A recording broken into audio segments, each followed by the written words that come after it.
A questão sobre o sentido da vida tem sido um dos maiores enigmas filosóficos da história, desafiando inúmeros pensadores. Descobrir uma resposta para essa pergunta é essencial para nortear a existência humana. No entanto, Albert Camus encara esse dilema sob uma ótica radicalmente distinta. Enquanto Sartre e Kierkegaard lutaram contra o niilismo, refletindo sobre como encontrar sentido apesar de tudo, os niilistas e pessimistas sustentavam que a vida não valia a pena ser vivida e que o desespero era inevitável. Camus, por outro lado, defendeu a superação do niilismo para enxergar o que está além. Ele nos desafia a perguntar: é possível viver sem esperança? Podemos encarar a ausência de sentido do universo sem vacilar? Sua resposta é um sim categórico, e essa ideia constitui a base da filosofia do absurdo. Muitos se detêm nesse ponto, mas acredito que há uma profundidade e um radicalismo na visão de Camus frequentemente ignorados, e quero explorar esses aspectos aqui. Toda sua filosofia se ancora no conceito do absurdo. Mas o que isso realmente significa? O absurdo nasce do desejo humano incessante por significado. Buscamos respostas em Deus, na moralidade objetiva e nas promessas do iluminismo, mas em nenhuma dessas fontes encontramos um sentido absoluto e satisfatório. Em grande parte da Europa, a fé em Deus cedeu lugar ao ateísmo. A moralidade foi questionada por pensadores como Nietzsche e, apesar de suas contribuições, o iluminismo falhou em suprir o anseio humano por um propósito. Para Camus, essa busca é inútil. O mundo não tem um significado inerente, e por mais que tentemos, jamais o encontraremos. Procuramos algo imaterial e universal, presente em tudo e em lugar nenhum, mas a própria concepção de significado nos impede de alcançá-lo. Essa tensão entre a ânsia humana por sentido e a recusa do universo em fornecê-lo é o cerne do absurdo. Quando Camus fala do absurdo, refere-se a essa força que impulsiona grande parte das ações humanas.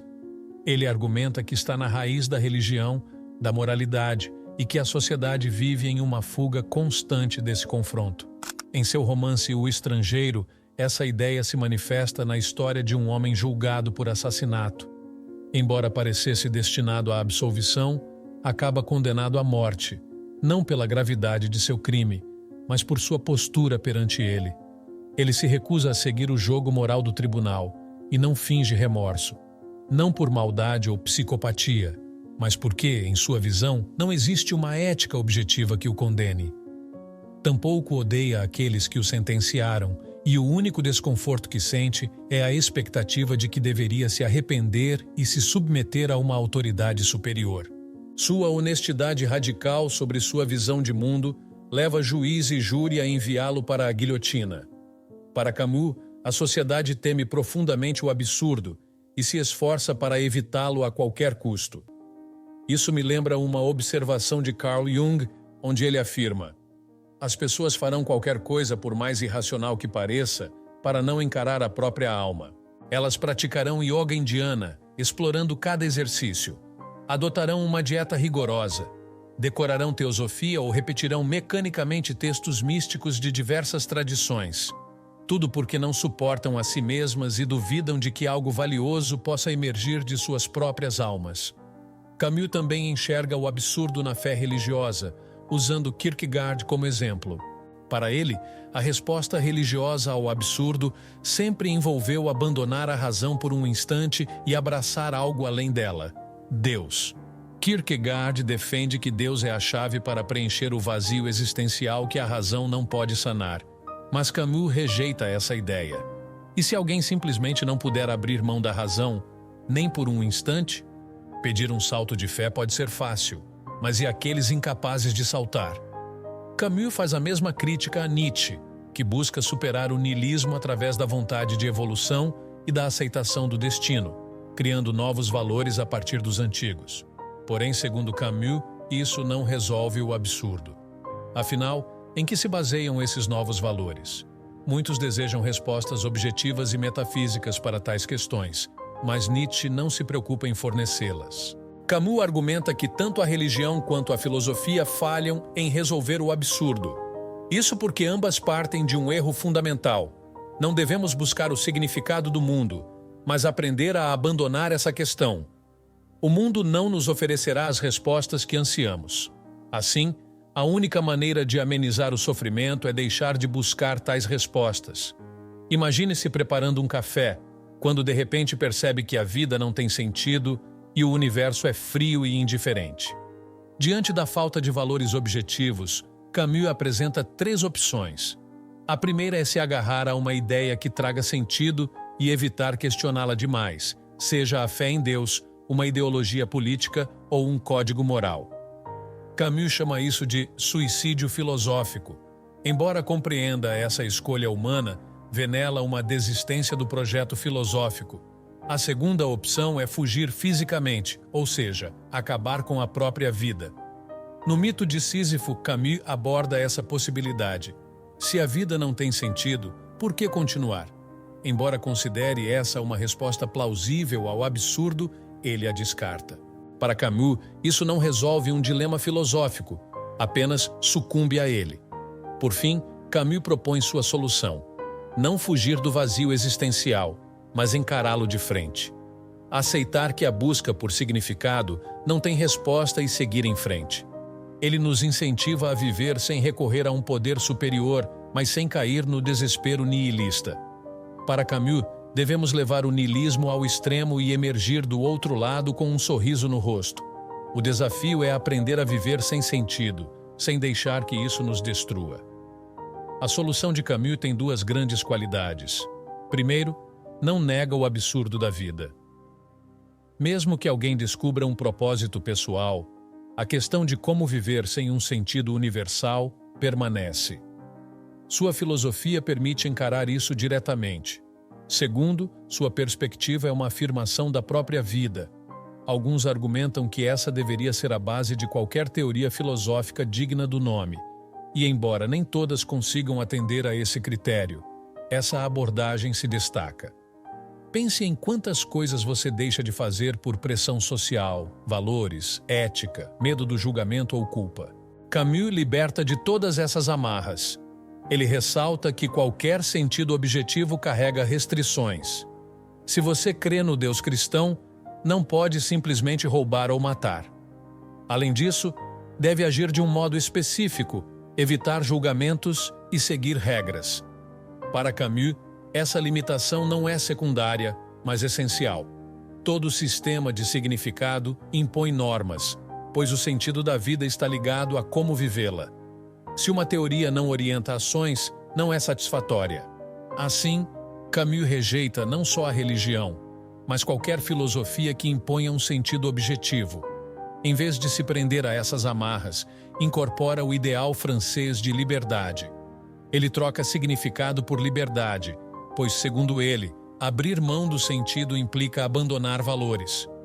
O agente absurdo de Camus não distingue certo de errado, útil de inútil, social de antissocial. Isso vai além de Nietzsche, que propõe questionar e reconstruir valores num mundo sem Deus. Camus parece querer que superemos os valores por completo. Esse aspecto radical de sua filosofia é pouco debatido, talvez por ser difícil exagerar sua ousadia. Não se trata de substituir valores objetivos por subjetivos, mas de transcender o próprio conceito de valor. Como ele afirma, estar consciente da vida, da rebelião e da liberdade é viver onde a lucidez reina e a escala de valores se torna inútil. A liberdade ultrapassa o relativismo moral e toca o cerne do absurdo moral. Essa ideia pode ser socialmente perigosa, mas ainda assim há algo a aprender. Podemos absorver parte da mensagem libertadora de Camus sem cair na neutralidade total. Podemos ter valores, mas reconhecer que somos livres para ignorá-los quando quisermos. São escolhas pessoais, não imposições externas. Vi recentemente uma experiência científica intrigante. Um professor de química colocou uma formiga sobre um papel e desenhou um círculo ao redor dela com uma caneta preta. A formiga chegou à borda, mas não cruzou. Parecia acreditar que a linha era uma barreira real. Porém, ao ser forçada a atravessar, a ilusão se desfez e ela vagou livremente. Camus nos instiga a apagar essa linha completamente. Uma visão mais moderada seria nos tornarmos uma formiga consciente. Reconhecer que a linha é apenas tinta, mas escolher respeitá-la, sabendo que é uma escolha. A filosofia de Camus brilha ao libertar-nos dessas restrições. Afinal, o que nos limita não são apenas valores morais, mas também a opinião alheia e nossas próprias inseguranças. Muitas vezes, perdemos liberdade porque estamos preocupados demais com o que os outros pensam ou nos vemos pelos olhos deles. Para Sartre, isso era um dilema insolúvel. Já Camus tem uma resposta simples e radical. Se o julgamento dos outros te afeta, simplesmente pare de se importar. Isso pode soar simplista, mas carrega um peso filosófico profundo. Muitos criticam Camus por reduzir questões existenciais a respostas diretas. Ele, no entanto, diria que os problemas são mais simples do que aparentam e que torná-los complexos é desnecessário. Essa tensão evidencia tanto os méritos quanto as limitações de sua abordagem. Para alguns, sua visão é incontestável. Para outros, inaceitável. Talvez esse desacordo ocorra num nível fundamental de intuição existencial. Mas, no mínimo, Camus nos força a refletir sobre nossa liberdade e a decidir até onde queremos levá-la. Os estoicos dizem que não são as coisas que machucam, mas nossos julgamentos sobre elas. Nietzsche ensina que a felicidade está em amar o próprio destino, independentemente do que ocorra. Camus vai além, simplesmente diz que não há motivo para se importar com o que acontece. Se não damos valor à opinião alheia, como ela pode nos ferir? Se não valorizamos nosso conforto, como o desconforto pode nos fazer sofrer?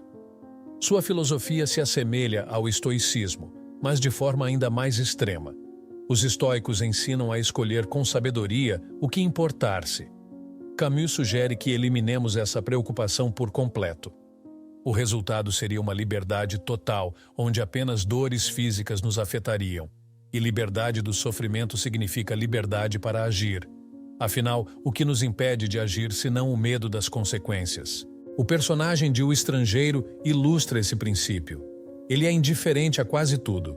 Não sente tristeza pela morte da mãe e, quando sua namorada pergunta se ele a ama, responde que isso não importa.